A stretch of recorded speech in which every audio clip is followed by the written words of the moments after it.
영적 추수를 위한 특별 세일의 새벽 기도에 네 번째 날 허락해 주시는 하나님의 말씀을 제가 받들어 읽겠습니다.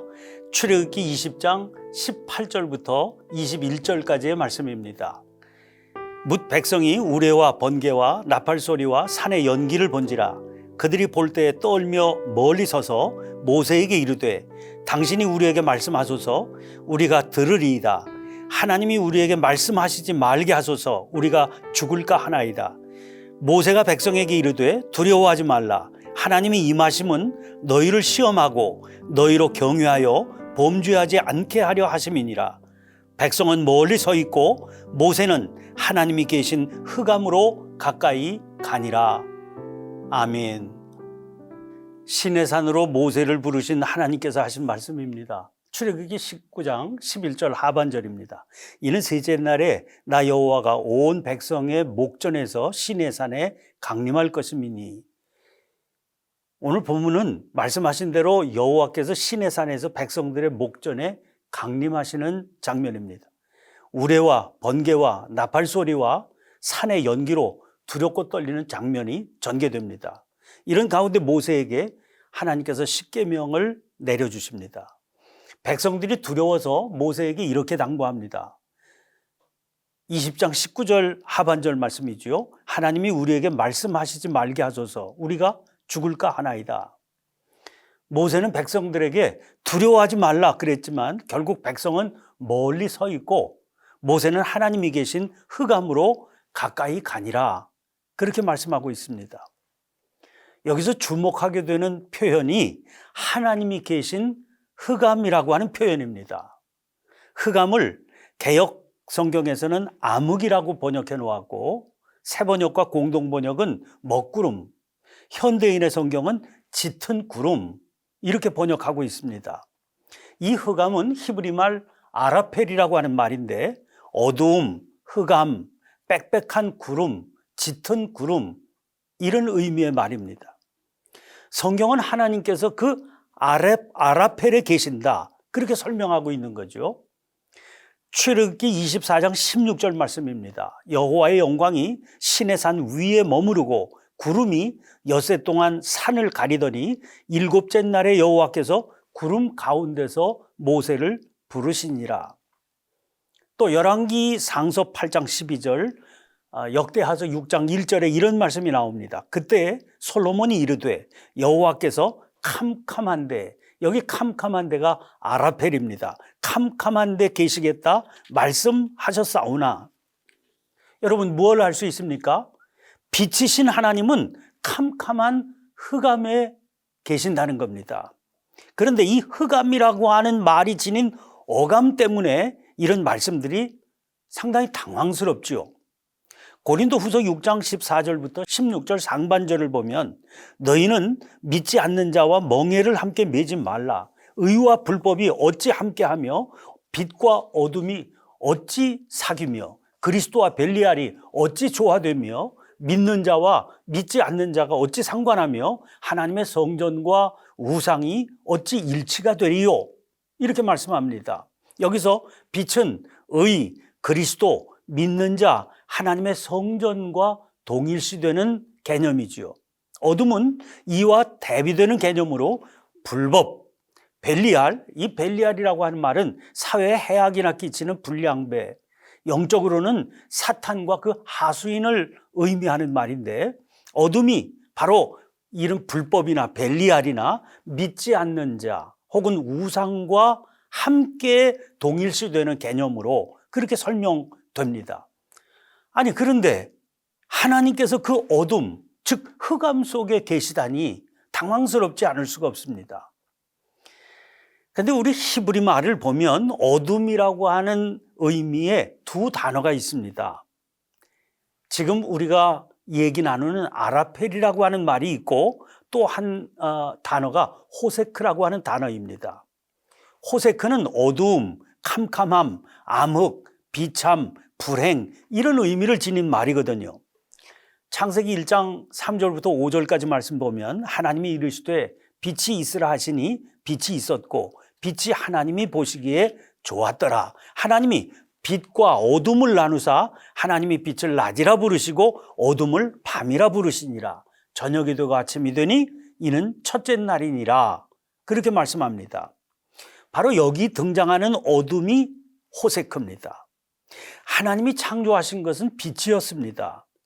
그 빛이 창조되는 바람에 그 빛의 반대편으로 물러가 있게 된 것이 어둠, 즉 호세크입니다.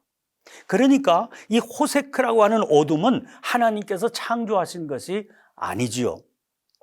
그래서 이 빛과 호세크라고 하는 어둠은 공존할 수가 없습니다. 그런데 그 호세크와 달리 아라벨이라고 하는 어둠은 그와 다른 의미를 지닌 겁니다. 빛 가운데 존재하는 어둠이 아라벨이거든요.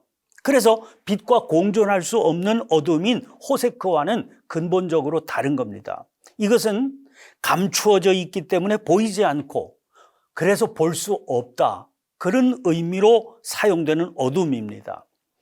하나님은 항상 어디에나 계시지요. 그러나 당신을 숨기시는 분이십니다. 그래서 빽빽하거나 짙은 구름, 어두움, 이런 아라펠이라고 하는 어둠이 하나님의 현존을 감싸고 있다, 그렇게 보는 겁니다. 하나님을 보면 인간은 죽는다, 그런 말이 그래서 나온 겁니다. 하나님은 언제나 어두움 속, 아라펠 속에 숨어 계셔서 당신의 모습을 드러내지 않으시는 거죠.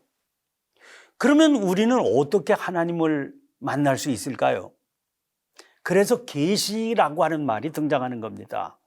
계시라고 하는 말은 스스로 당신을 드러내 보이신다, 그런 말이거든요. 계시를 통해서 하나님께서 당신을 보여주셔야만 우리는 하나님을 만날 수 있습니다. 자, 오늘 본문 말씀 21절 보세요. 백성은 멀리 서 있고 모세는 하나님이 계신 흑암으로 가까이 가니라. 백성은 두려움으로 인해서 멀리 서 있습니다. 그러나 모세는 흑암을 향해서 나아갑니다. 모세라고 왜 두려움이 없었겠어요? 그러나 그에게는 하나님께서 보여주시는 계시에 대한 갈망이 그 두려움을 극복하게 만들었던 겁니다. 결국 그는 두려움을 떨치고 흑암 속으로 들어가서 그 흑암 속에서 비로소 하나님의 현존을 체험하게 된 것이지요. 민수기 12장 말씀을 보면 모세가 구스 여인을 취한 일로 아론과 미리암이 모세를 비방하는 장면이 나옵니다. 그의 개인적인 잘못을 지적하는데 거기서 출발했는데 그들은 한 걸음 더 나아가서 모세의 영적 권위에까지 도전을 하게 되지요. 12장 2절 보니까 그들이 이르되 여호와께서 모세와만 말씀하셨느냐? 우리와도 말씀하지 아니하셨느냐 하며 여호와께서 이 말을 들으셨더라 그랬습니다. 이 일에 대해서 하나님께서 보이시는 반응을 보십시오. 6절부터 8절까지 말씀입니다. 이르시되 내 말을 들으라. 너희 중에 선지자가 있으면 나 여호와가 환상으로 나를 그에게 알리기도 하고 꿈으로 그와 말하기도 하거니와 내 종 모세와는 그렇지 아니하니 그는 내 온 집에 충성함이라. 그와는 내가 대면하여 명백히 말하고 은밀한 말로 하지 아니하며 그는 또 여호와의 형상을 보거늘 너희가 어찌하여 내 종 모세 비방하기를 두려워하지 아니하느냐. 결국 이 일로 아론과 미리암은 하나님의 진노를 받게 되고 미리암은 나병에 걸리게 됩니다. 자, 하나님은 흑암, 아라펠 속에서 만나 뵐 수 있습니다. 거기서 그 흑암 속에서 긴밀한 만남이 이루어지게 되는 겁니다. 그러면 그 흑암, 그 아라펠은 어떤 것이겠습니까? 한마디로 알 수 없는 미지의 세계를 의미합니다. 요한복음 14장 1절에 너희는 마음에 근심하지 말라 하나님을 믿으니 또 나를 믿으라 그렇게 말씀하십니다. 그러면 예수님을 믿는다는 그 말은 또 무엇일까요? 마가복음 11장 22절 23절에 예수께서 그들에게 대답하여 이르시되 하나님을 믿으라. 내가 진실로 너희에게 이르노니 누구든지 이 산더러 들려 바다에 던져지라 하며 그 말하는 것이 이루어질 줄 믿고 마음에 의심하지 아니하면 그대로 되리라 하십니다. 이 구체적인 실제가 누가복음 5장에 등장합니다. 거기 보면 밤이 새도록 그물을 내렸지만 한 마리의 물고기도 잡지 못한 베드로가 등장합니다. 그가 빈 그물을 씻고 있는데 예수님께서 그에게 말씀하셔요. 깊은 데로 가서 그물을 내려 고기를 잡으라. 베드로가 그 음성을 듣고 대답을 드리지요. 선생님, 우리들이 밤이 새도록 수고하였으되 잡은 것이 없지만은 말씀에 의지하여 내가 그물을 내리리이다. 그 결과는 어떠했을까요? 잡은 고기가 심이 많아 그물이 찢어질 지경이 되었고 그 물고기를 2배에 나누어 실었더니 2배가 다 바다에 잠기게 될 지경이 됐다. 그렇게 말씀하지 않습니까? 게다가 문제는 이것으로 끝이 아니었다는 겁니다. 베드로는 이때 하나님의 현존 앞에 마주치게 됐죠. 그래서 주여 나를 떠나소서 나는 죄인이로소이다 고백하게 됩니다. 그런 베드로에게 주님께서는 무서워하지 말라. 이제 후로는 내가 사람을 취하리라 말씀하셔서 그때부터 그가 예수님의 제자가 되어서 주님을 모시게 되었던 겁니다. 자, 오늘 본문 상황으로 돌아가 보시기를 바랍니다. 광야는 길이 없는 곳입니다. 길이 없는 곳이라는 말은 보장된 미래가 없는 곳이다. 즉 광야 자체가 흑암, 아라펠입니다. 그런데 하나님은 이 흑암을 향해서 그 속으로 들어오라 말씀하십니다. 지금 그들에게 주어진 것은 오직 하나밖에 없어요. 하나님의 계명, 즉 말씀입니다. 그 말씀만 의지하고 당신을 믿고 그 말씀에 순종해서 흑암 속으로 들어오라 그렇게 말씀하셔요. 그 흑암 속으로 들어가니까 그때 하나님은 당신을 보여주십니다. 그때 만난 그 하나님과 동행하고 그 하나님이 인도하시는 길로 가게 될 때 광야는 살 길이 열리는 곳이 되는 겁니다. 찬송가 292장 주 없이 살 수 없네. 그 찬송가의 4절 가사는 이렇게 되어 있습니다. 주 없이 살 수 없네. 세월이 흐르고 이 깊은 고독 속에 내 생명 끝나도 사나운 풍랑일 때 날 지켜주시니 내 곁에 계신 주님 늘 힘이 됩니다. 세월은 지금 속절없이 흘러가고 있는데요. 여전히 나는 길을 모르는 깊은 고독 속에 버려져 있는 것 같은 존재입니다. 게다가 그 위에 사나운 풍랑까지 몰아닥치니까 이렇게 내 생명 끝나고 말 것인가 싶은 그런 위기 속에 있는 겁니다. 그런데 그때 주님의 말씀을 붙들고 그 고독 속으로 용기 내서 들어가니까 거기 주님이 계시다가 나를 맞아주신다는 거죠. 이번 특별 세일의 새벽 기도의 주제를 떠올려 보시기를 바랍니다. 살고 싶으냐? 나 야훼를 찾아라. 무슨 말이겠습니까?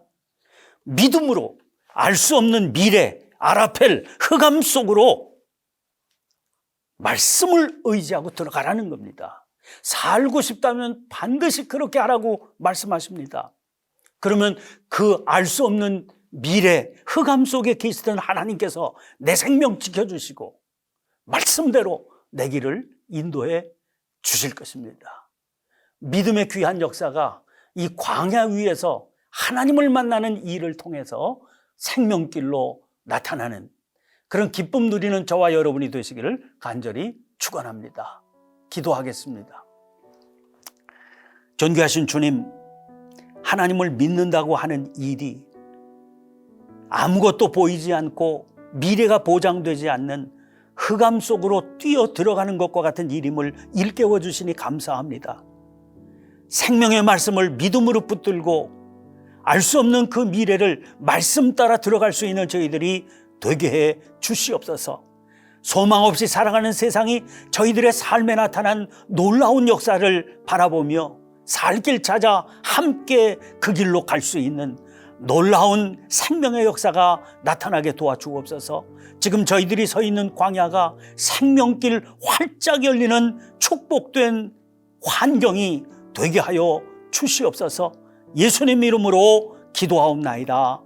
아멘.